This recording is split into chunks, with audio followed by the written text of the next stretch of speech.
हरे कृष्णा। आज की इस क्लास में सभी भक्तों का स्वागत है। हम मंगलाचरण से स्टार्ट करेंगे। ओम अज्ञानातिमिरन्धस्य ज्ञानाञ्जनशलाकया चक्षुरुन्मीलितं येन तस्मै श्रीगुरवे नमः।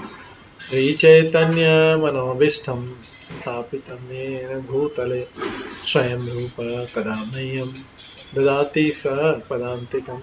वन्देऽहं श्रीगुरो श्रीयुतपदकमलं श्रीगुरुं वैष्णवांश्च श्रीरूपं साग्रजातं सगणा रघुनाथान्वितं तं सजीवं साद्वैतं सावधूतं परिजनसहितं कृष्णचैतन्यदेव श्रीराधाकृष्ण पदां सहगणा ललिता श्रीविशाखान्वितं च। नमो विष्णुपदाय कृष्णपृष्ठाय भूतले श्रीमते भक्तिवेदांत स्वामिनिते नामिने। नमस्ते सरस्वती देवे गौरवाणी प्रचारिणे निर्विशेष शून्यवादी पाश्चात्य देशातारिणे। वाञ्छाकल्पतरुभ्यश्च कृपा सिन्धुभ्येव च पतितानां पावनेभ्यो वैष्णवेभ्यो नमो नमः। जय श्री कृष्ण चैतन्य प्रभु नित्यानंद श्री अद्वैत गदाधर श्रीवासादि गौर भक्तवृंद। हरे कृष्णा कृष्णा कृष्णा हरे हरे, हरे राम राम राम हरे हरे।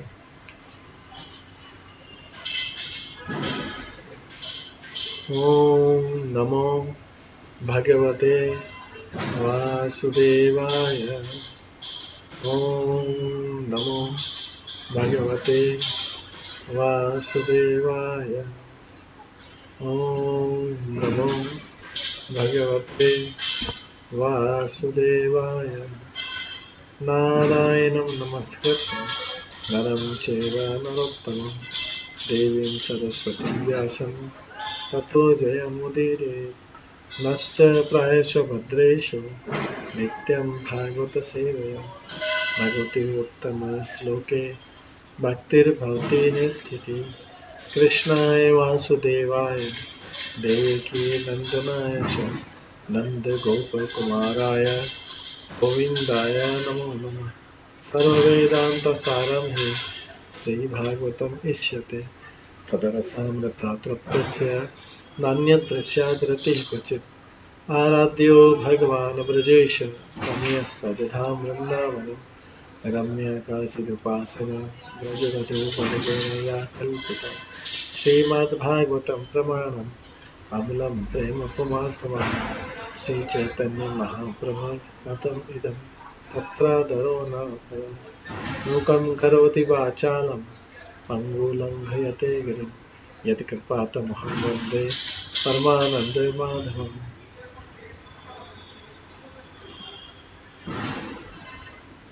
हरे कृष्णा। आज की इस क्लास में सभी भक्तों का स्वागत है। तो हम काफ़ी दिनों से नारद तथा राज्य प्राचीन भविष्य के मध्य जो वार्तालाप है उसका श्रवण कर रहे थे। अब वो समाप्ति की ओर है। जो है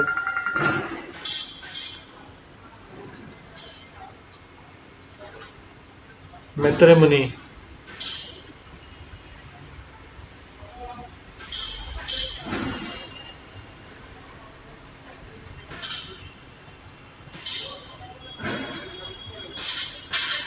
आगे इस कथा को आगे ले जाते हैं और मैत्रेय मुनि कहते हैं, मैत्रेय ऋषि ने कहा, महान संत तथा परम भक्त नारद ने इस प्रकार राजा प्राचीन वंशी के समक्ष भगवान तथा जीव की स्वाभाविक स्थिति की व्याख्या की प्रस्तुति की। ये कल हमने इसको स्टडी किया था।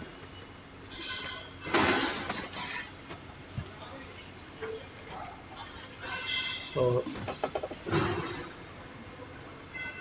कल हमने देखा था कि किस तरीके से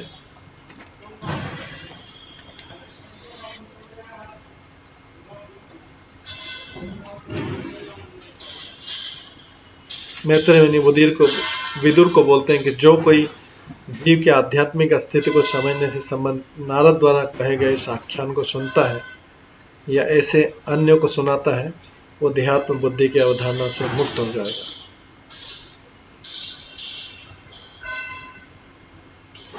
नारद मुनि द्वारा उद्बोधित ये आख्यान जो है, ये मैत्रेय मुनि बता रहे हैं कि नारद मुनि द्वारा उद्बोधित ये आख्यान भगवान की दिव्य ख्याति से पूर्ण है। अतः जब इस आख्यान का वर्णन किया जाता है तो वह इस जगत को पवित्र कर देता है, ये जीव के हृदय को भी पवित्र कर देता है और उसे आध्यात्मिक स्वरूप प्राप्त करने में सहायता करता है। जो कोई नारद मुनि द्वारा राजा प्राचीन परिषद के सुनाए गए इस आख्यान को सुनता है और समस्त भौतिक बंधनों से मुक्त हो जाएगा और उसे भौतिक जगत में भटकना नहीं पड़ेगा। तो जैसा कि पिछले श्लोकों में बताया गया था, नारद मुनि ने अनुष्ठानों एवं कर्मों को संपन्न करने में समय न गंवाकर राजा प्राचीन परिषद को भक्ति का उपदेश दिया। इस अध्याय में सूक्ष्म तथा स्थूल शरीरों के सजीव वर्णन का अत्यंत वैज्ञानिक है, और नारद मुनि द्वारा व्याख्यात किए जाने के कारण अत्यंत प्रामाणिक है। तो हमने इस अध्याय में बहुत सूक्ष्म और स्थूल शरीर के बारे में बहुत डिटेल सुना है। इसका यह आख्यान भगवान की महिमा से पूर्ण होने के कारण मन की शुद्धि के लिए अत्यंत सशक्त साधन है। जैसा कि श्री चैतन्य महाप्रभु ने पुष्टि की, चेतो दर्पण माजरम, जितना ही हम कृष्ण के विषय में बोलते हैं, सुनते हैं, उपदेश देते हैं, उतना ही हम शुद्ध होते जाते हैं। इसका अर्थ हुआ कि हमें भ्रांति युक्त स्थूल तथा सूक्ष्म शरीर धारण न करके अपनी आध्यात्मिक पहचान ग्रहण करनी होती। तो जो ये स्थूल शरीर और सूक्ष्म शरीर जो हमने धारण किए हुए, ये भ्रांति युक्त शरीर है। इनमें से कोई भी शरीर सत्य नहीं है, केवल इसके अंदर जो स्थित आत्मा है वही सत्य है। तो हमें भ्रांति युक्त स्थूल तथा सूक्ष्म शरीर धारण न करके अपनी आध्यात्मिक पहचान ग्रहण करनी होती। जो इस आध्यात्मिक ज्ञान को समझने का प्रयास करता है, जो भी इस आध्यात्मिक ज्ञान को समझने का प्रयास करता है, वो इस अज्ञान सागर से उबर जाता है।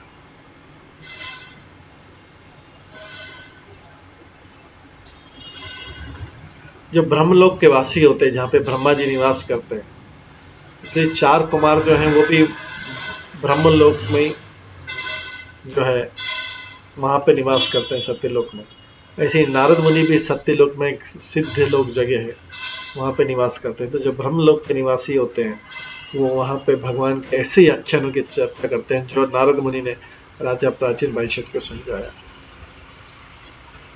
जिससे वे संसार के संहार के बाद सीधे वैकुंठ लोक को जा सकते हैं। जो वैकुंठ लोक को चला जाता है उसे संसार में इधर उधर भटकना नहीं पड़ता। तो ऐसे कार्यों को बोलते हैं पारमेष्ठ्यम। कभी कभी आध्यात्मिक कार्य भी पारमेष्ठ्यम कहलाते हैं। यहाँ पर अधिकार पूर्वक वर्णित राजा पुरंजन का रूपक मैंने अपने गुरु से सुना था। यह आध्यात्मिक ज्ञान से पूर्ण है। यदि कोई इस रूपक के उद्देश्य को समझ ले तो वह निश्चय ही देहात्म बुद्धि से छुटकारा पा जाएगा। जो राजा पुरंजन की जो काल्पनिक कथा सुनाई थी, अगर उसको कोई उद्देश्य समझ ले, उसका क्या उद्देश्य था, नारद मुनि ने क्यों प्राचीन परिषद को सुनाई थी, तो वो निश्चय ही देहात्म बुद्धि से छुटकारा पा जाएगा और मृत्यु के पश्चात जीवन को ठीक ढंग से समझ सकेगा। यदि वो आत्मा के देहांतर को ठीक से न समझ पाए तो वह इस आख्यान को पढ़कर उसे अच्छी तरह समझ सकते।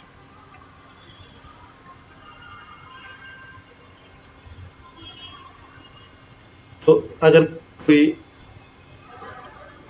आत्मा किस प्रकार से अलग अलग शरीरों में प्रवेश करती है, अगर कोई इसको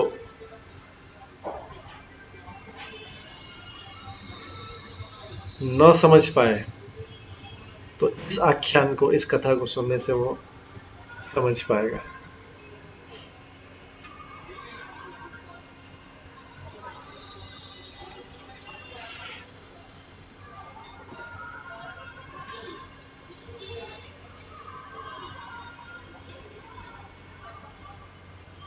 साथ साथ रहने वाला स्त्री तथा पुरुष इस संसार के सार समाहान है।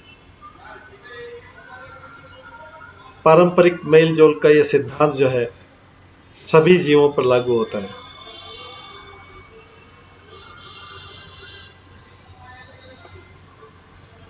तो हमें ऐसे आकर्षण से, जो इस संसार का भौतिक आकर्षण है, ऐसे आकर्षण के कारण हमें इस भौतिक जगत में रहना पड़ता है।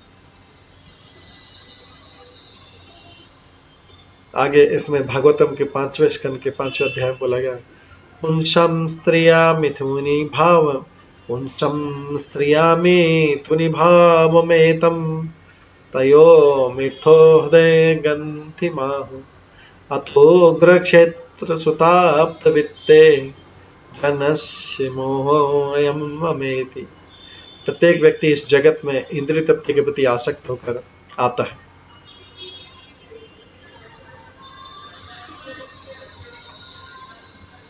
और इंद्रिय तत्व एक कठोर ग्रंथि नर तथा मादा के मध्य आकर्षण है। इस आकर्षण से मनुष्य ग्रह क्षेत्र सुताप्त अर्थात घर, भूमि, संतान, मित्र, धन इत्यादि के रूप में अत्यधिक आसक्त रहता है। इस प्रकार मनुष्य मैं तथा मेरा की देहात्म बुद्धि में फंस जाता है।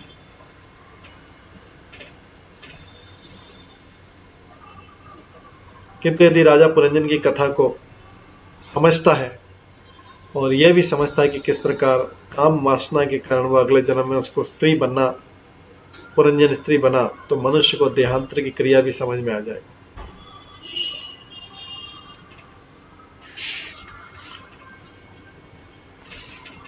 आगे बोलते हैं कि शरीर, स्त्री तथा बच्चे को पालने की इच्छा ये पशु समाज में भी देखी जाती है। पशु में ऐसे व्यापारों की व्यवस्था करते रहने की पूरी बुद्धि होती है। ये जो शरीर, स्त्री और बच्चों को संभालना, ये पशुओं को भी आता है।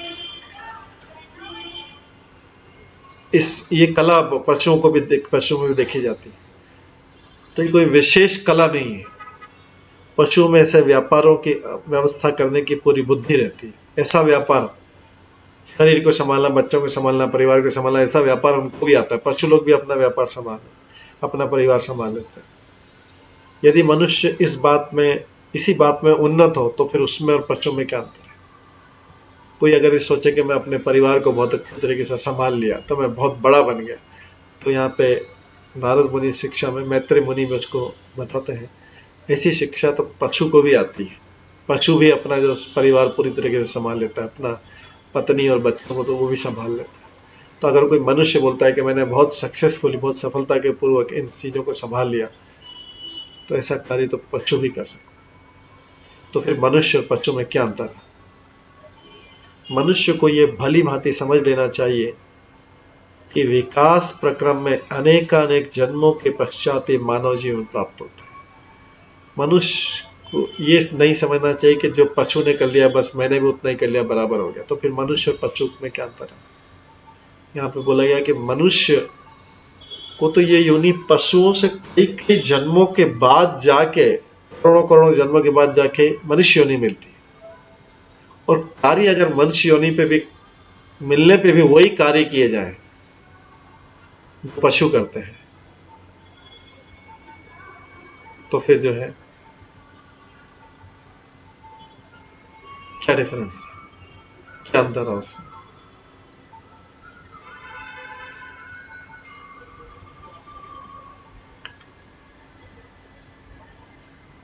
फिर इतने जन्मों के बाद मनुष्य जीवन लेने का क्या फायदा है? जो बुद्धिमान मनुष्य स्थूल तथा सूक्ष्म शरीर की देहात्म बुद्धि को त्याग देता है, जो बुद्धिमान मनुष्य स्थूल तथा सूक्ष्म शरीर की देहात्म बुद्धि को त्याग देता है, वह आध्यात्मिक ज्ञान के प्रकाश से परमेश्वर के ही समान प्रधान आत्मा बन जाएगा।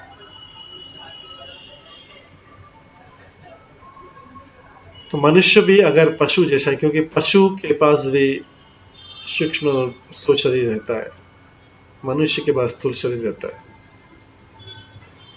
लेकिन अगर मनुष्य भी अगर स्थूल सूक्ष्म शरीर की इस देहात्म बुद्धि को ही बनाए रखेगा तो मनुष्य और पशु में कोई अंतर नहीं। किंतु अगर जब मनुष्य स्थूल सूक्ष्म शरीर की देहात्म बुद्धि को त्याग देगा और अपने आप को आत्मा के लेवल पे आत्मा समझेगा, तो वह आध्यात्मिक ज्ञान के प्रकाश से परमेश्वर के समान प्रधान आत्मा बन जाए। कहा जाता है, मनुष्य को कहा जाता है, लोग कहते हैं मनुष्य भी पशु है, लेकिन तर्कशील पशु, उसके पास तर्क करने की क्षमता है। लेकिन यहाँ श्लोक से हम समझ सकते हैं कि इस पशुओं में भी तर्क या आर्गुमेंट करने की शक्ति पाई जाती है। कई बार जैसे कुत्ते को पत्थर मारो तो कुत्ता भी पीछे आगे भौंकता है, फिर पत्थर मारो तो वो कई बार पीछे रिएक्ट करता है, भाग आगे आता है, लड़ने के लिए आगे आता है। तो वो भी तर्क करना जानता है, हालांकि उसकी भाषा अलग है तर्क करने की, वो अपनी आवाज में बोलता है, हम अपनी आवाज में बोलते हैं। तो पशु जीवन में भी तर्क शक्ति पाई जाती है। जब तक तर्क शक्ति नहीं हो, पशु किस प्रकार कठिन श्रम कर करके अपना शरीर पालन कर सकते। अगर तर्क शक्ति नहीं होती तो वो भी फिर क्यों कठिन श्रम करते, वो भी अपने कठिन श्रम करके वो भी अपना भोजन ढूंढते हैं जगह जगह। तो यह कहना कि पशु तर्कशील नहीं होता, केवल मनुष्य तर्कशील होता है, कभी केवल मनुष्य आर्गुमेंट कर पाता है, पशु आर्गुमेंट नहीं कर पाता, ये सत्य नहीं है। हाँ, उनकी जो तर्कशीलता करने की शक्ति है वो भिन्न प्रकार की होती है। हम किसी तरीके से उनकी तर्कशीलता से इनकार नहीं कर सकते। तो बात तो यह है कि मनुष्य को भगवान को समझने के लिए तर्क शक्ति का प्रयोग करना चाहिए, क्योंकि यही मानव जीवन की पूर्णता है।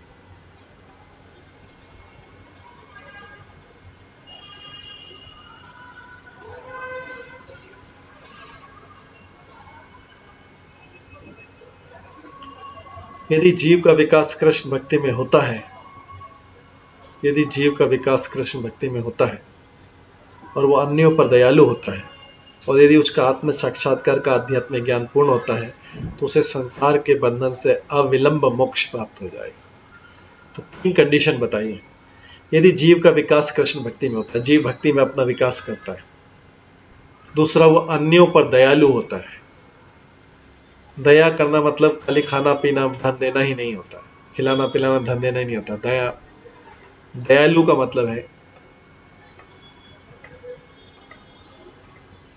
वह व्यक्ति दूसरे का परम कल्याण करे, उसे ऐसा कल्याण करे कि दूसरा व्यक्ति भी भगवान की सेवा में लग जाए। वो वास्तविक कल्याण है। खाना पीना और दूसरी व्यवस्था करना ये तो हो जाएगा, लेकिन जीव का परम कल्याण किसमें, उस पर दया करना, ऐसी करना कि उसका जीवन जो है, उसका जीवन भगवान की भक्ति में लग जाए। वास्तविक दया वही है। वास्तविक दया खाना पीना देना और दूसरी व्यवस्था करना, ये वास्तविक दया नहीं है। ये तो एक भौतिक दया है, कोई भी कर सकता है। लेकिन वास्तविक किसी का कल्याण करना है तो उसको आध्यात्मिक दया करनी पड़ेगी, आध्यात्मिक भगवान की आध्यात्मिक कृपा दिलवानी पड़ेगी। तो जिसका विकास कृष्ण भक्ति में हो जाता है और वो अन्यों पर जो दयालु होता है, यदि उसका आत्म साक्षात्कार का आध्यात्मिक ज्ञान पूर्ण हो जाता है और जो भगवान के बारे में जिसको रियलाइजेशन हो जाता है और उसका आध्यात्मिक ज्ञान पूर्ण हो जाता है, तो उसे संसार बंधन से अविलंब मोक्ष प्राप्त हो जाएगा।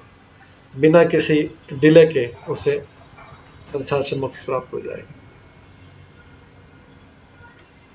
इस श्लोक में दया जीवेशु का अर्थ है अन्य जीवों के प्रति दया, जिससे सूचित होता है कि यदि जीव आत्म साक्षात्कार में प्रगति करने का इच्छुक है, अगर कोई व्यक्ति जीवन में आध्यात्मिक जीवन में प्रगति करना चाहता है, तो उसे अन्य जीवों के प्रति दयालु होना चाहिए। दयालु होने का मतलब हम क्या, इस संसार में लोग क्या समझते हैं, मीठा बोलना, खाना पीना करना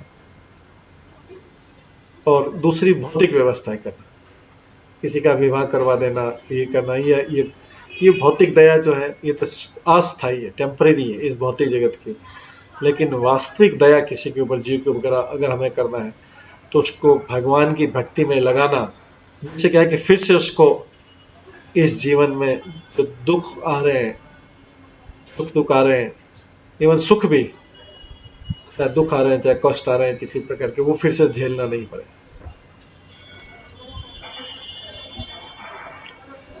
इसका अर्थ है कि उसे अपने आप पूर्ण बनाकर तथा कृष्ण के चिरदास के ऊपर अपनी स्थिति को समझने के बाद इस ज्ञान का उपदेश करना चाहिए। तो यहीं पे वही चीज बता रहे हैं प्रभुपाद, अगर जीव के ऊपर दयालु करना है तो उसका मतलब क्या है, उसे अपने आप पूर्ण बनकर, उसको ऐसा तैयार करना है कि अपने आप पूर्ण बनकर कृष्ण के चित्र दास, मतलब कृष्ण का नित्य दास के रूप में उसको उसकी स्थिति को समझाना है कि आप भी कृष्ण के नित्य दास हैं, मैं भी कृष्ण का नित्य दास हूं, आप भी कृष्ण के नित्य दास हैं। तो दास का कर्तव्य स्वामी की सेवा करना है, तो हम सबका कर्तव्य भगवान की सेवा करना। ये उसको समझाना, ये वास्तविक दयालुता है, जिससे वो उस मार्ग पे चल दे, यही वास्तविक दयालुता। उसको भगवान की भक्ति में लगाए रखना, जिससे क्या है कि भगवान की भक्ति में लगाने से सबको अपनी रियल पोजीशन पता लगे कि ये संसार तो अशाश्वत है, यहाँ पे तो ठीक है आया है, अपना काम ड्यूटी किया, और लेकिन वास्तव में हमारा संबंध तो जो नित्य संबंध है वो तो भगवान से होना चाहिए। और उनकी या उनके भक्तों की सेवा, उनकी सेवा में हम जो जप करते हैं, हम जो भागवतम श्रवण करते हैं, ये भागवत गीता श्रवण करते हैं, पढ़ते हैं, ये उनसे ये भगवान की सेवा है। क्योंकि भगवान यही चाहते हैं कि ये कर लो आप और मेरे पास में आ जाओ। तो भगवान जो, हम बोल रहे हैं कि हम भगवान की सेवा करते हैं, लेकिन ये भगवान की जो सेवा करते हैं वास्तव में हमारा ही उद्धार कर रहे हैं हम इस सेवा के द्वारा। भगवान की जो सेवा कर रहे हैं, भागवतम श्रवण कर रहे हैं, इसमें भगवान को तो कोई मिल नहीं रहा है, लेकिन फिर भी भगवान इससे प्रसन्न होते हैं और भगवान की सेवा करने से हम पवित्र होते हैं। तो ये सब भागवतम श्रवण करके और सब कुछ करके हम अपना ही उद्धार कर रहे हैं। हम बोलते तो हैं कि भगवान की सेवा करें, लेकिन वास्तव में भगवान की सेवा करते करते हमारा ही उद्धार होता है। भगवान की हम कैसे सेवा कर सकते हैं? भगवान को तो सेवा की जरूरत नहीं है, भगवान तो स्वयं आनंद स्वरूप है। भगवान चाहे तो करोड़ों करोड़ों सेवक वैसे एक संसार ही ऐसा बना दे जिसमें खाली सब सेवा करने वाली, भगवान को सेवा जरूरत है, लेकिन फिर भी भगवान हमसे सेवा करवा के हमारा ही उद्धार करते हैं, हमसे सेवा करवा के हमारे उद्धार करते हैं। जैसे अगर कोई पिता है अपने अपने बच्चे को स्कूल भेजे, अपने छोटे बच्चे को अगर स्कूल भेजे, तो दो तरीके से उसको समझ सकते हैं। पिता जो है उसको स्कूल भेज रहा है, तो बच्चा स्कूल जाके पिता की सेवा करे, मतलब पिता की बात मान रहा है। एक तो ये तरीके समझ सकते हैं, पिता की बात मान रहा है स्कूल जाके। दूसरा दूसरा तरीका हो सकता है कि अरे बच्चा तो अपने ही बड़ा आगे बढ़ने के लिए, बच्चा आगे बढ़ने के लिए अपने लिए कर रहा है, बोल तो रहा है कि पिता की बात मान रहा है, स्कूल जा रहा है, लेकिन वास्तव में तो अपना ही फ्यूचर बना रहा है, अपना भविष्य बना रहा है। तो पिता की सेवा कहां से कर रहा है? लेकिन फिर भी बोलने के लिए कि चलो पिता की बात मान रहा है मतलब पिता की सेवा कर रहा है, ऐसा मान लिया जाता है। लेकिन वास्तव में बालक तो अपनी ही सेवा कर रहा है, वास्तव में तो अपनी वो अपना भविष्य बना रहा है। ये तो अभी उसने क्या किया, पिता की बात मान ली। इसी तरीके से हम भगवान की सेवा कर रहे हैं, हम भागवतम श्रवण कर रहे हैं, हम भागवत गीता श्रवण कर, लगता है हम भगवान की सेवा कर रहे हैं, हम भगवान को भोग लगा रहे हैं। ये तो सारी चीजों से भगवान को तो सेवा की जरूरत है, लेकिन क्या है कि इस माध्यम को यूज करके, भगवान की सेवा का बहाना यूज करके हम तो अपना ही उद्धार कर रहे हैं, संसार से भौतिक जन्मों से मुक्ति पा रहे हैं, कष्टों से मुक्ति पाएंगे। देखिए भगवान बोल रहे चलो अच्छा इसको मेरी सेवा बोल दे, यही करो चलो, लेकिन वास्तव में तो वही हमारा असली उद्देश्य है, उससे हमें ही फायदा हो रहा है। भगवान को तो किसी से कोई फायदा लेना नहीं है, भगवान को क्या किसी से फायदा लेना, वो तो सब चीजों के दाता है, देने वाले, उनको किसी से क्या लेना देना। लेकिन उसके द्वारा भगवान की सेवा के नाम पे हम कर रहे हैं सेवा, लेकिन वास्तव में ऐसी सेवा करते करते हम अपने आप को ही शुद्ध करें और अपना ही उद्धार करें और अपने को इस भौतिक जगत से मुक्ति दिलाएं। तो कितने आश्चर्य की बात है कि हम भगवान की सेवा बोलते हैं कि मैं भगवान की सेवा करता हूँ, मैं भगवान की सेवा करती हूँ, वास्तव में हम अपना ही उद्धार कर रहे हैं, भगवान की सेवा करते हैं। तो भगवान ने हमारे लिए इतने इजी माध्यम बना दिया है।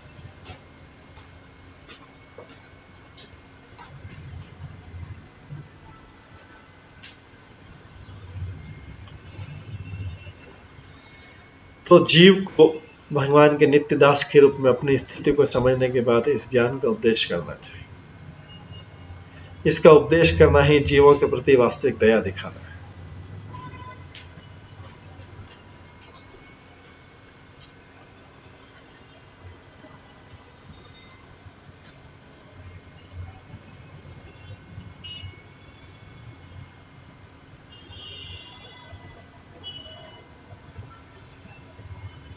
तो हर व्यक्ति को अपनी स्थिति को समझाना, हर व्यक्ति को अपनी स्थिति को समझाना और उसे वास्तविक उसका उपदेश करना ही जीवों के प्रति वास्तविक दया दिखाना। ठीक है।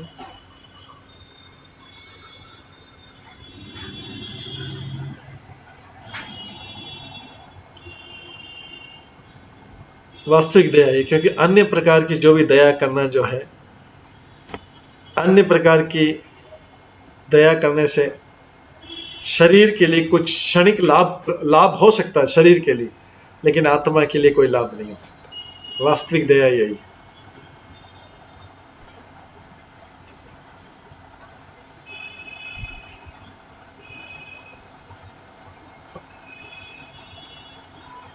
अन्य प्रकार के जो मानव कल्याणकारी कार्य होते हैं शरीर के लिए क्षणिक रूप से लाभप्रद हो सकते हैं, किंतु जीव के आत्मा होने से मनुष्य वास्तविक दया तभी दिखा सकता है जब उसे वो अपनी आध्यात्मिक स्थिति का ज्ञान करवा दे। तो किसी भी भिखारी को भिक्षा देने की बजाय उसको हम ज्ञान दें और साथ में उसको भगवान का प्रसाद दें तो ज्यादा कल्याण कर सकते हैं, बजाय कि उसको सिंपल भिक्षा दें। तो प्रत्येक जीव की स्वाभाविक रूप से प्रत्येक जीव कृष्ण का दास है।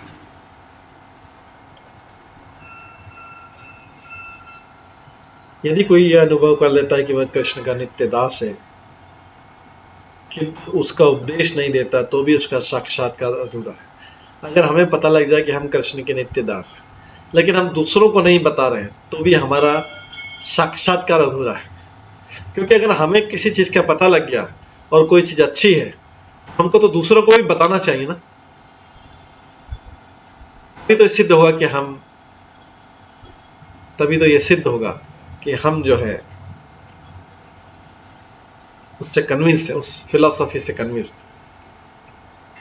अतः श्री भक्ति से ठाकुर गाते हैं, दुष्ट मन तुम्हें किसे रे वैष्णव, प्रतिष्ठा तरे निर्जन घरे तब हरि नाम केवल केतो। है मेरे मन, तुम कैसे वैष्णव, तुम तो झूठी प्रतिष्ठा तथा भौतिक ख्याति के लिए एकांत स्थान में हरे कृष्ण मंत्र का जप करें। इसका मतलब है कि कहने का मतलब है कि ऐसा नहीं कि हम एकांत स्थान में नहीं करेंगे, इसका मतलब कहने का मतलब है, भक्ति सिद्धांत सरस्वती ठाकुर बोलते हैं कि हम जो कर रहे हैं बैठ के उसको दूसरों को भी बताना है। अगर कोई अच्छा कार्य, तो जिससे क्या है कि हमें जो कृपा मिली, हमें जो भगवान के भक्तों की दया मिली, उस दया को हम दूसरों को भी दे। वास्तविक दया वही है। लेकिन लोग क्या समझते हैं, वास्तविक दया मतलब दूसरे को खिलाना पिलाना, उसको पैसे देना, उसको सहायता करना। ये तो भौतिक दया, ये तो शरीर के लेवल की दया। आत्मा के लेवल की दया तो ऐसी है कि वो केवल भगवान के ऊपर डिपेंड, उसको ऐसा बना दे कि वो केवल भगवान के ऊपर निर्भर रहे, इस भौतिक संसार के ऊपर निर्भर नहीं रहे। भगवान के ऊपर निर्भरता ही वास्तविक स्वतंत्रता है। भौतिक संसार से स्वतंत्रता का मतलब है भगवान के ऊपर पूर्ण निर्भरता। इस प्रकार जो लोग स्वयं जिस चीज का फायदा उठाते हैं भक्ति का, और दूसरों को जो प्रचार नहीं करते, वो भी इनकम्प्लीट, अधूरा साक्षात्कार। अगर हम किसी चीज से कन्विंस दें, हमें कोई रास्ता पता है और दूसरों को भी वो रास्ता बताएं, तो तब तो सबको फायदा हो। लेकिन खाली हम ही उस रास्ते को लेके बैठे हैं तो हमें तो ठीक हो गया, लेकिन दूसरा रास्ता, अगर दूसरे लोग रास्ता भटक रहे हैं तो उनको बताना हमारा कर्तव्य है, सही रास्ता बताना। तो वृंदावन में ऐसे अनेक वैष्णव हैं जो दूसरों को प्रचार उपदेश नहीं करते, लेकिन वे हरिदास ठाकुर की नकल करते हैं। किंतु ये जो है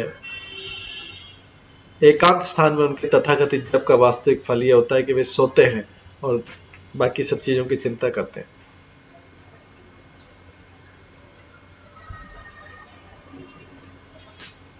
तो आगे समस्त वैदिक साहित्य का रहस्य क्या है?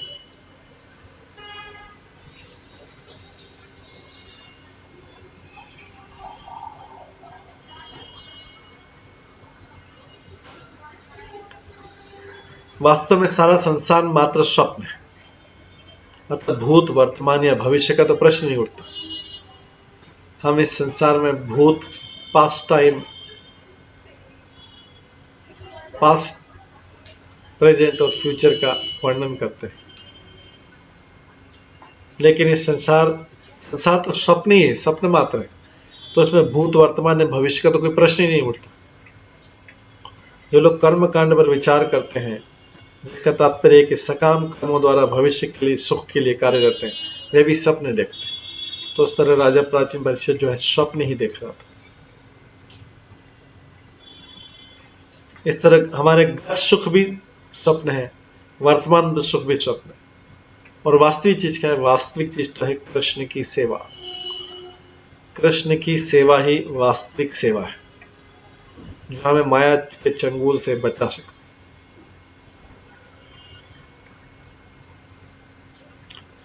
तो जैसा कि भगवान बोलते हैं, माम एवं प्रपद्यन्ते माया में ताम तरन्ति, 7वें अध्याय के 14 श्लोक में बोलता है, देवी हैषा गुणमयी मम माया दुरत्यया मामेव प्रपद्यन्ते माया में ताम तरन्ति। जो लोग मेरी शरण ग्रहण करते हैं, वे मेरी माया को आसानी से पार कर सकते हैं। ठीक है, तो इस तरीके से नारद मुनि द्वारा प्राचीन महर्षि को सुनाए गए उपदेशों का यहाँ पे समाप्ति होता है। तो ये अध्याय जो है इस प्रकार से समाप्त होता है। इस अध्याय में हमने नारद मुनि की शिक्षाओं में काफी ज्ञान लिया, काफी चीजें श्रवण की। अब आगे जो है अगला अध्याय चालू होता है, जिसमें प्रचेताओं के कार्यकलाप। प्रचेता कौन है ये हम बताते हैं अगले अध्याय में। प्रचेता कौन है, उनके कार्यकलाप के बारे में वर्णन है। तो अभी ये जो लास्ट वाला प्रसंग था, ये मैत्रेय मुनि विदुर जी को सुना रहे थे। नारद मुनि तो चले गए थे, प्राचीन महर्षि के बाद में नारद मुनि तो चले गए थे। विदुर मुनि को मैत्रेय मुनि सुना रहे थे। अब विदुर ने मैत्रेय से जानना चाहा कि हे ब्राह्मण, आपने पहले मुझसे प्राचीन महर्षि के पुत्रों के विषय में बतलाया था। प्राचीन महर्षि के पुत्रों का नाम था प्रचेता। प्राचीन महर्षि के पुत्र थे, उनका नाम था प्रचेता था। प्रचेताओं को एक बार जब तपस्या के लिए निकले थे, तो शिव जी ने उनको ज्ञान दिया था, और उन्होंने शिव द्वारा रचे गए गीतों के जप से भगवान को प्रसन्न किया था। शिव के द्वारा जो रचा गया था उस गीत है, उसको बोला जाता है रुद्र गीत बोला जाता है। क्या बोला जाता है? शिव जी के द्वारा रचे गए गीत को बोला जाता है रुद्र गीत। तो इन प्रचेताओं ने जो है वो रुद्र गीत को गाया था। रुद्र गीत कौन सा था? शिव जी के द्वारा रचा गया गीत। तो इसलिए जो इसी स्कंद में 24वां अध्याय है, इसी स्कंद में 24वां अध्याय है। उसके बाद में 24वां अध्याय में क्या किया गया, बताया गया है कि राजा प्राचीन भविष्य के सभी पुत्रों ने तपस्या के उद्देश्य से, अभी प्राचीन महर्षि ने तो जगह अपने पुत्रों को सारा सौंप दिया था।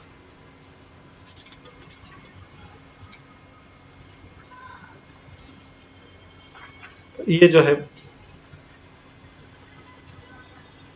जो राजा प्राचीन महर्षि था,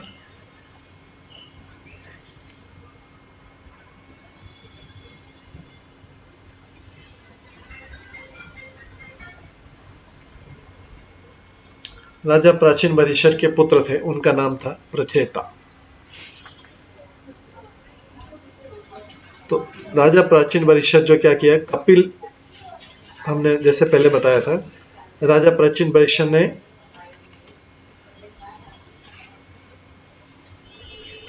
अपनी मंत्री की उपस्थिति में राजा प्राचीन महर्षि ने अपने पुत्रों को नागरिकों की रक्षा करने के लिए आदेश छोड़ा था। प्राचीन परीक्षित अभी सब नारद मुनि का उपदेश सुन के अपने पुत्रों को प्रजा की रक्षा का आदेश दिया। और तब प्राचीन परीक्षित ने घर छोड़कर स्वयं कपिल आश्रम नामक तीर्थ स्थान में प्रस्थान किया।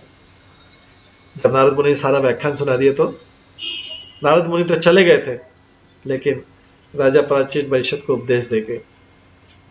तो राजा प्राचीन परीक्षित ने नारद मुनि ने उनको हमने बताया था कि सिद्ध लोक में आमंत्रित किया था कि आप अपना ये राज्य छोड़ के भगवान की भक्ति में लग जाओ और बाद में मृत्यु के बाद में मेरे पास सिद्ध लोक में आ जाना।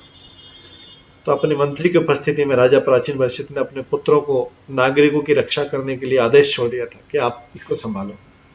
और तब उन्होंने प्राचीन परीक्षित ने अपने घर छोड़ दिया और तपस्या हेतु कपिल आश्रम नामक तीर्थ स्थान के लिए प्रस्थान किया। तो जब राजर्षि प्राचीन, ये आदेश छोड़ने का मतलब क्या हुआ, क्योंकि राजा प्राचीन परीक्षित ने जब ग्रह को त्यागा तो उसके पुत्र भी वहां नहीं थे। पुत्र पहले से ही तपस्या करने गए हुए थे। पुत्रों का नाम था प्रचेता। और प्रचेता लोग जो है वो शुरू में ही 10 पुत्र थे राजा प्राचीन परीक्षित के। उनकी पत्नी का नाम था शतद्रुति। तो प्राचीन परीक्षित के शतद्रुति नाम से 10 पुत्र हुए थे। वे समान रूप से धर्मात्मा थे और प्रचेता के नाम से विख्यात थे। 10 पुत्र जो धर्म में पूर्णतः रत थे, साथ ही साथ वे समस्त उत्तम गुणों से भी संपन्न थे। मनुष्य तभी पूर्ण माना जाता है जब वो पूर्ण रूप से धार्मिक हो, अपनी भक्ति के व्रत में पूर्ण हो, ज्ञान में पूर्ण एवं उत्तम आचरण वाला हो। सभी प्रचेतागण समान रूप से सिद्ध। जब इन सभी प्रचेताओं को उनके पिता ने विवाह करके संतान उत्पन्न करने का आदेश दिया था, प्राचीन परीक्षित ने इनको आदेश दिया था पहले शुरू में कि आप विवाह करो, संतान उत्पन्न करो। सबों ने पहले संतान उत्पन्न करने से पहले, विवाह करने से पहले सभी ने समुद्र में प्रवेश किया और 10,000 वर्षों तक तपस्या की। अभी प्राचीन परीक्षित, उनका पिता तो अभी राज्य कर रहा था, सकाम कर्म कर रहा था, इसलिए तो नारद मुनि ने सारी शिक्षा दी। लेकिन उनके पुत्र थे जो 10 पुत्र, उनको प्रचेता बोला गया, इन्होंने विवाह करने से पहले अपने ब्रह्मचारी टाइम में 10,000 वर्षों तक सबों ने समुद्र के तल में जाकर तपस्या की थी। इस प्रकार उन्होंने समस्त तपस्याओं के स्वामी पूर्ण पुरुषोत्तम की उपासना की थी। तो 10,000 वर्षों तक तपस्या की, तो इसका मतलब है कि ये लोग सब सतयुग के निवासी थे और उनकी उम्र 1,00,000 साल थी। उनकी जो आयु थी 1,00,000 वर्ष थी, उसमें से 10,000 वर्ष जो तपस्या की। उन्होंने तपस्या करते समय तपेश्वर भगवान श्री कृष्ण की उपासना की थी।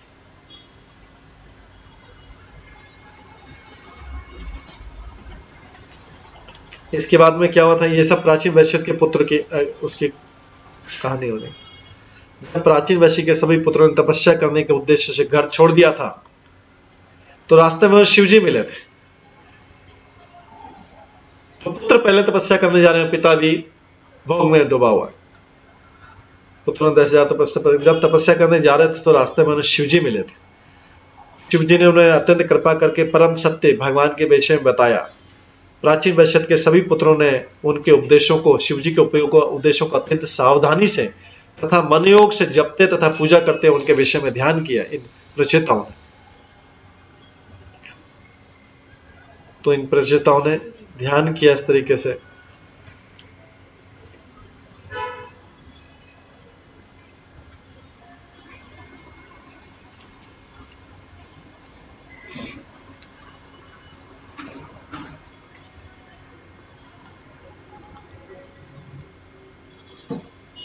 ये शिवजी जो है, प्राचीन वैश्य के 10 पुत्रों को शिवजी के प्रकट होने से ये कृपा प्राप्त हुई। उन्होंने उन्हें दयावश उन्हें तपस्या करने के विषय में उपदेश दिया शिवजी ने प्राचीन वैश्य के पुत्रों को। तो वास्तव में शिवजी उन 10 के गुरु हो गए कि मात्र उन ध्यान करने से वे सिद्ध हो सके। शिवजी ने जो उपदेश दिया था, अगर उस उपदेशों को ही ध्यान से करेंगे तो वे सिद्ध हो जाएंगे, ऐसा शिवजी ने उपदेश दिया। तो प्रचेताओं को बहुत बड़ा भाग्य था जो प्राचीन वैश्य जिसकी अभी पूरी इतने दिनों से कथा सुनी, उसके पुत्र जो भी विवाह करने से पहली तपस्या के लिए रास्ते में शिवजी मिले, शिव जी ने दसों को उपदेश दिया कि आप भगवान की स्तुति कैसी करें, तो उनकी स्तुति करने से जिससे क्या कि सिद्ध हो सके। यही सफलता का रहस्य है। दीक्षा ग्रहण करके तथा गुरु से आदेश प्राप्त करके शिष्य को बिना हिचक गुरु के उपदेशों या आदेशों के विषय में ध्यान करना चाहिए। तो शिव जी उनके दसों के गुरु बने और उनको ऐसा उपदेश दिया जिससे वो विचलित नहीं हो सके। तो यहाँ पे बताया गया, विश्वनाथ चक्रवर्ती ठाकुर भी बताते हैं कि व्यवसायिक आत्मा बुद्धि एक एक गुरुनंदन, हमारी बुद्धि ऐसी व्यवसायिक होनी चाहिए कि केवल एक भगवान का ही ध्यान कर सके। शिष्य के लिए गुरु का आदेश ही जीवन आधार है। शिष्य भगवान के धाम जा रहा है या नहीं जा रहा, इसकी परवाह न करके उसका पहला कर्तव्य गुरु के आदेश का पालन करना। शिष्य अगर गुरु के आदेश को छोड़ के भगवान के धाम के खुद अपनी इच्छा करे कि मैं मेरे को पता है मैं भगवान के धाम कैसे जा सकता हूं, तो वो जो है गुरु के आदेश का उल्लंघन हो जाए। तो शिष्य का पहला कर्तव्य कि गुरु के आदेश का पालन करें। इस प्रकार शिष्य को गुरु के आदेश पर ध्यान धारण करना चाहिए। यही समग्र ध्यान। उसे न केवल उस आदेश के विषय में ध्यान रखना चाहिए, अपितु उन साधनों की भी खोज करनी चाहिए। उसे उन साधनों की भी खोज करनी चाहिए जिससे उसकी ठीक से उपासना कर सके और उसे पूरी कर सके। तो ये प्रचेता गण जो थे, ये 10 प्रचेता प्राचीन महर्षि के पुत्र थे।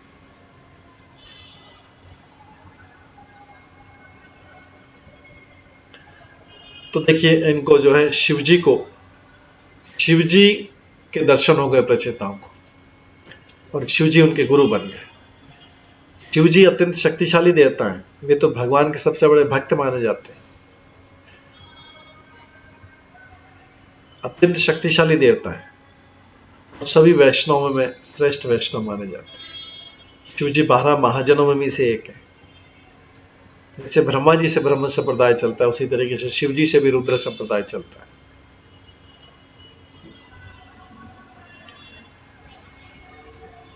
इस तरीके से इन शिवजी ने क्या किया आगे, ये भी देखिए बहुत सुंदर है कि शिवजी ने उनको उपदेश दिया और उन उपदेश को मान के ये लोग जो है प्रचेताओं चलते गए समुद्र में, एक समुद्र के समान इनको विशाल जलाशय दिखा। बहुत बड़ा जलाशय था। उस जलाशय के पास में गए लोग और उन जलाशय में जाके उन्होंने देखा कि उस जलाशय से शिवजी अपने पार्श्वों सहित बाहर निकल रहे हैं। उस जलाशय समुद्र के समान, उनकी शारीरिक कांति तपे हुए सोने के समान थी। उन शिवजी का कंठ नीला था और उनके 3 नेत्र थे जिनके द्वारा वे अपने भक्तों पर कृपा दृष्टि डालते। शिवजी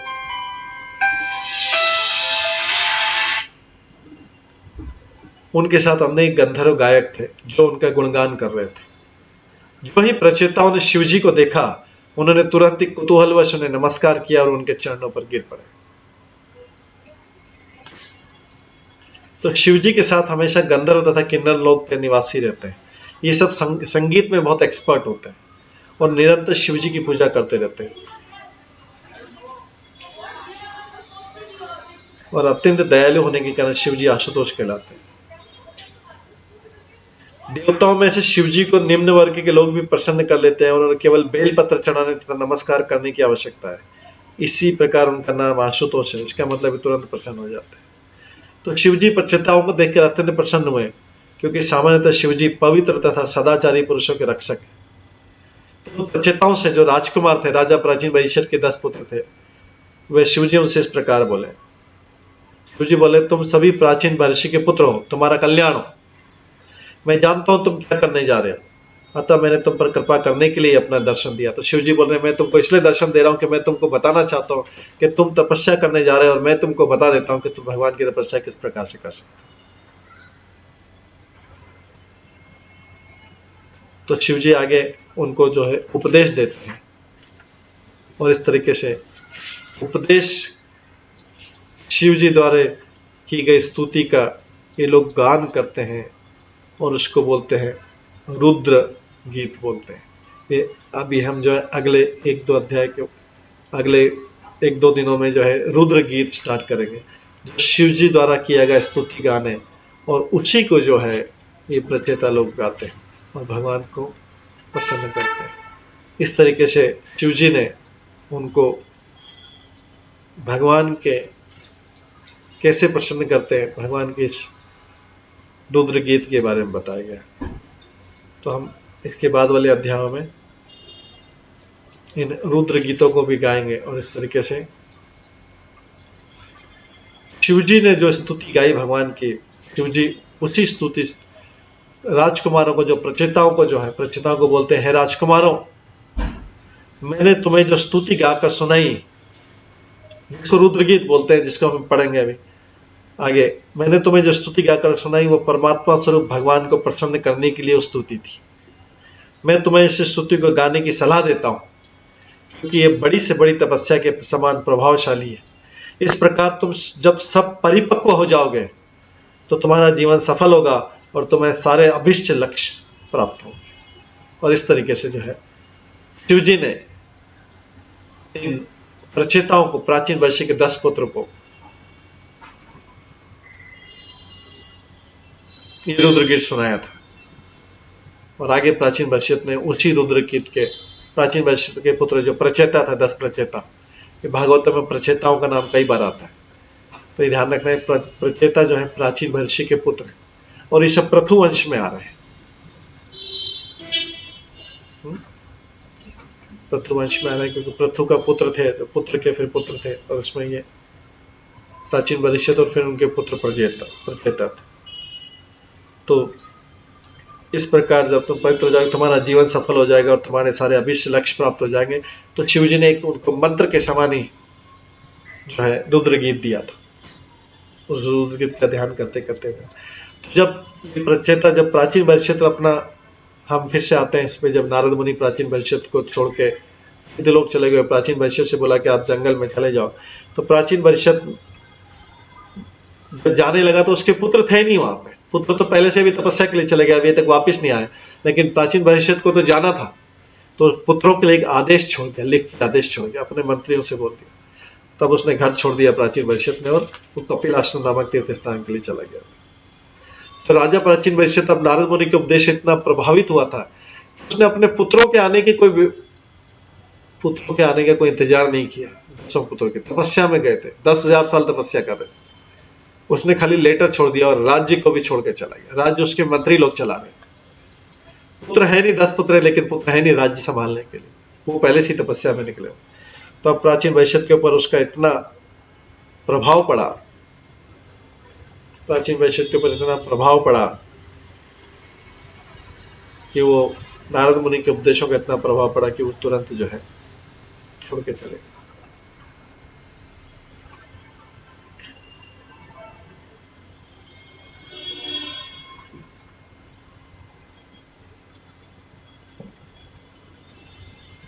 एक्चुअली राजा प्राचीन वैश्य को तो उसे अपने पुत्रों के लौटने पर अनेक कार्य करने थे, तो प्राचीन वैश्य, लेकिन अब वैराग्य उसको इतना ज्यादा हो गया नारद मुनि के उपदेश सुनने के बाद, तो वो पुत्र के आने का इंतजार छोड़ के चला गया।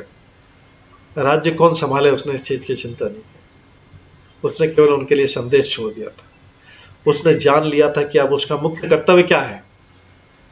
उसने अपने पुत्रों के लिए केवल संदेश छोड़ा और आध्यात्मिक उन्नति के लिए घर छोड़कर चला गया।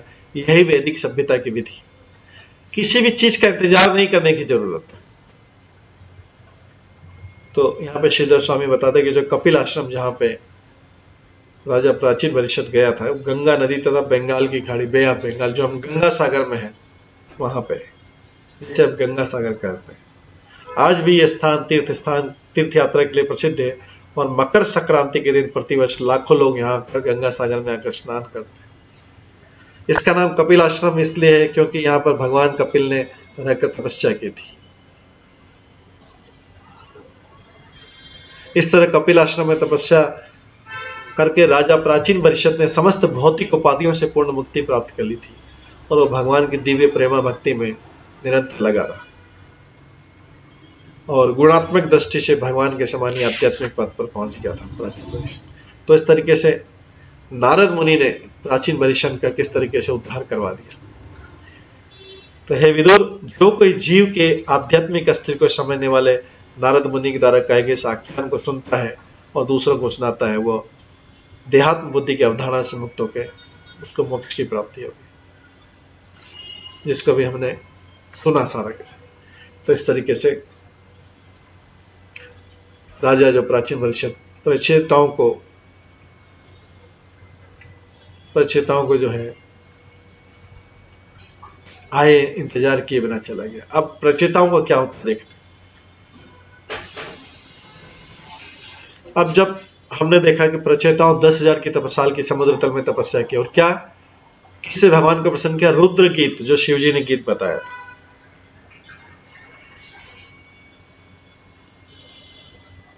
तो अभी उसके बाद क्या हुआ? अब जो है विदुर मैत्रेय मुनि से पूछ रहे कि ठीक है, राजा प्राचीन परिषद चला गया, उसके पुत्र भी तपस्या कर रहे थे। तपस्या करने के बाद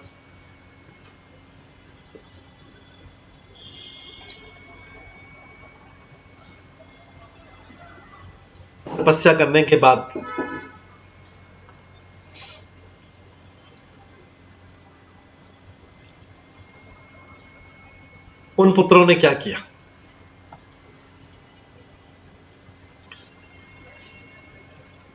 इसके बाद जो है मैत्रेय मुनि बोलते हैं विदुर को, क्योंकि विदुर ने प्रश्न पूछा था। विदुर से बोलते हैं, राजा प्राचीन वैश्य के पुत्रों ने, जिन्हें प्रचेता कहते हैं, ये प्रश्न किससे पूछ रहे हैं? विदुर जी पूछ रहे हैं। तो उसके उत्तर में भी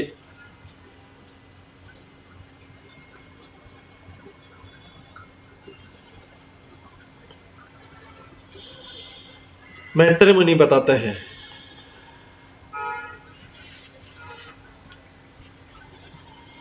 मैत्रेय ऋषि का राजा प्राचीन वैश्य के पुत्र प्रचेताओं ने अपने पिता की आज्ञा का पालन करने के लिए जब तपस्या की थी और भगवान शिव द्वारा प्रदत्त मंत्र का उच्चारण करके भगवान विष्णु को प्रसन्न किया था। उसके बाद भगवान उस तपस्या का फल देने के लिए भगवान विष्णु स्वयं उनके सामने प्रकट हुए थे, प्राचीन वैश्य के पुत्रों के सामने। इससे प्रचेताओं को मोहक रूप में प्रकट हुए। इससे प्रचेताओं को अपना मेहनत जो था, उसका श्रम था, उस सार्थक प्रतीत हुआ, श्रम की सफलता मिली। 10,000 वर्षों तक तपस्या करते रहना बहुत सुखद प्रयास तो नहीं, बहुत तपस्या करते। तो भक्तगण भगवान की ऐसी तपस्या करते हैं तो उसको भगवान उनसे बहुत प्रसन्न होते। इस तरीके से उस समय की प्रक्रिया थी। हम जानते हैं कि जो रामायण के रचयिता वाल्मीकि ने भी 60,000 वर्षों तक तपस्या की थी भगवान। इसी तरीके से प्रचेताओं ने, जो प्राचीन वैश्य के पुत्र थे, उन्हें 10,000 वर्ष तपस्या की थी। भगवान ने उनको दर्शन दिया। भगवान ने प्रचेताओं की तपस्या की सराहना की और उनके समक्ष प्रकट हुए। इस प्रकार वे सभी प्रचेता बहुत प्रसन्न हुए और अपनी तपस्या में जो भी कष्ट हुए थे उन सब कष्टों को भूल गए। भौतिक जगत में यदि कोई कठिन श्रम के बाद सफल होता है तो वह अत्यधिक प्रसन्न होता है। उसी प्रकार भक्त भी जो होते हैं, भक्त भी जब तपस्या करते हैं उसके बाद भगवान के संग में आते हैं तो अपना सारा श्रम तथा सारी तपस्या को भूल जाते हैं, क्योंकि भगवान से आने से इतनी प्रसन्नता होती है कि वो सारी चीजें भूल जाते हैं।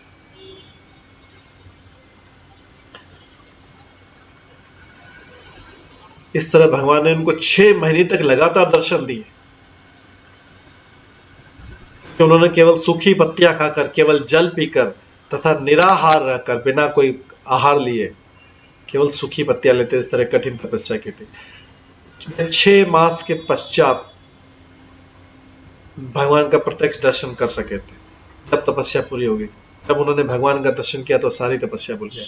मतलब 10,000 वर्ष तपस्या करने के 6 महीने बाद जो है भगवान ने उनको दर्शन दिया। भगवान ने उनसे बोला, मैं अत्यंत प्रसन्न हूं। प्रभुपाद बताते हैं कि ये जो तपस्या सतयुग, द्वापर युग तथा त्रेता युग में की गई थी, कलयुग में नहीं। कलयुग में जो है इस प्रकार की तपस्या करना किसी के लिए भी संभव नहीं है। कलयुग में केवल हरे कृष्ण महामंत्र का जप करने से हरे कृष्णा कृष्णा कृष्णा हरे हरे, हरे राम राम राम हरे हरे। ऐसी हजारों साल की तपस्या का फल मिल जाता है केवल हरे कृष्ण महामंत्र। क्योंकि इस युग के लोग बहुत पतित हैं, बहुत गिरे हुए, वैसी तपस्या नहीं कर सकते। अतः भगवान इतने दयालु हैं कि इनको वो सबसे सरल विधि प्रदान करते हैं। हरे कृष्ण महामंत्र के जप मात्र से कोई भी वही परिणाम प्राप्त कर सकता है जो तपस्या का फल होता है। लेकिन कलयुग में लोग इतने अभागे हैं कि वो हरे कृष्ण महामंत्र का जप करने के लिए भी उनमें रुचि नहीं है। जबकि पहले के लोग इतने साल तपस्या करते थे, लेकिन कलयुग के लोग हरे कृष्ण महामंत्र का जप करने भी उनके पास समय नहीं, उनके न उनकी रुचि। तो प्रचेताओं ने 10,000 वर्ष की तपस्या की तो भगवान ने उसके 6 महीने बाद उनको दर्शन दिए। तो भगवान कैसे आए थे उस समय? गरुड़ के कंधे पर आसीन होकर भगवान मेरू पर्वत की चोटी पर छाए बादल के समान प्रतीत हो रहे थे जब उनको दर्शन दिए। भगवान का दिव्य शरीर आकर्षक पीतांबर से ढका था और उनकी गर्दन कौस्तुभ मणि से सुशोभित थी। उनके जो गर्दन है कौस्तुभ मणि से सुशोभित थी और भगवान के शारीरिक तेज से ब्रह्मांड का सारा अंधकार दूर हो गया था। भगवान का मुख अत्यंत सुंदर था और उनका सिर चमकीले मुकुट तथा सुनहरे आभूषणों से सुशोभित था। वो मुकुट झिलमिला रहा था और सिर पर अत्यंत सुंदर ढंग से लग रहा था। भगवान के उस सुंदर रूप की 8 भुजाएं थी और प्रत्येक भुजा में एक विशेष आयुध था। वे देवताओं, ऋषियों तथा अन्य पार्षदों से घिरे हुए थे और सब लोग उनकी सेवा कर रहे थे। भगवान का वाहन गरुड़ अपने पंखों को फड़फड़ाकर वैदिक स्त्रोतों से भगवान की महिमा को इस प्रकार गान गा रहा था मानो कि नर लोक का वासी हो। वैसे तो सामान्यतः भगवान विष्णु की 4 भुजाएं प्रदर्शित होती, शंख, चक्र, पद्म, गदा, किंतु यहाँ पर उन्हें 8 भुजाओं में 8 प्रकार के आयुध धारण किए हुए दिखाया गया। तो आचार्य वीर राघव के अनुसार जो शंख है तथा कमल पुष्प है, ये भी आयुध है, ये भी हथियार है, क्योंकि भगवान परम नियंता है। अतः वे जो भी अपने हाथ में धारण करते हैं उसे आयुध माना जाता है। 4 प्रकार के आयुध धारण किए रहते हैं, जो धनुष, बाण, त्रिशूल तथा सर्प। 4 हाथ 4 प्रकार के आयुध धारण किए रहते हैं और अन्य 4 हाथों में धनुष, बाण, त्रिशूल तथा सर्प धारण करते हैं।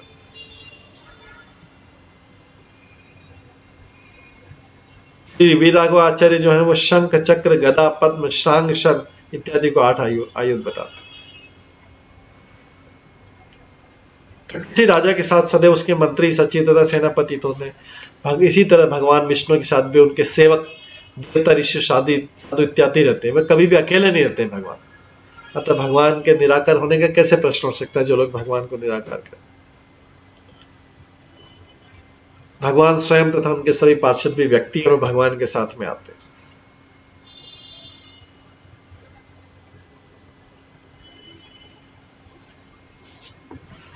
इस प्रकार जिस भगवान के स्वरूप में उन्हें दर्शन मिला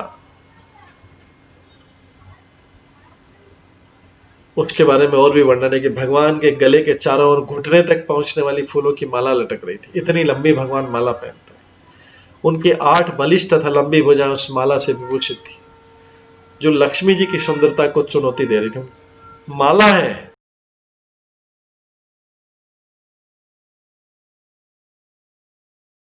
वो इतनी सुंदर थी कि लक्ष्मी जी की सुंदरता चुनौती दे रही थी। दयापूर्ण, चितवंत तथा मेघ गर्जना के समान वाणी से भगवान ने राजा प्राचीन परिषद के पुत्रों को संबोधित किया जो उनकी शरण में आ चुके।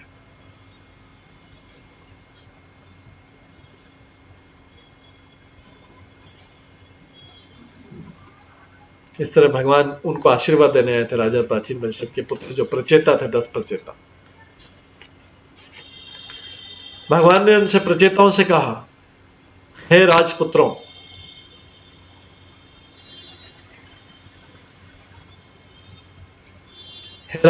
मैं तुम लोगों के परस्पर मित्रतापूर्ण संबंधों से भी अत्यधिक प्रसन्न हूं।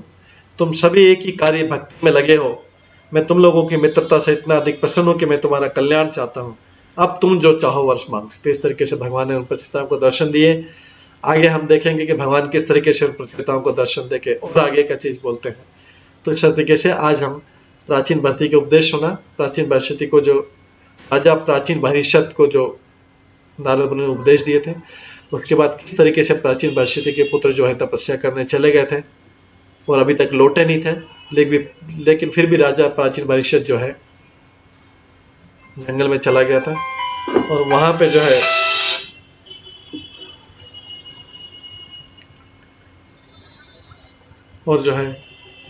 वहां पे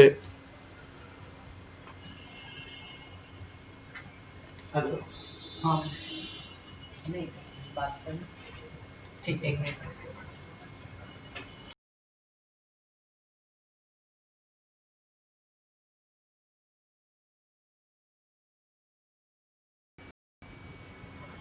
तो इस तरीके से जो है उसके बाद जब उनके पुत्र वहां पे जो तपस्या कर रहे थे पुत्र, वो जब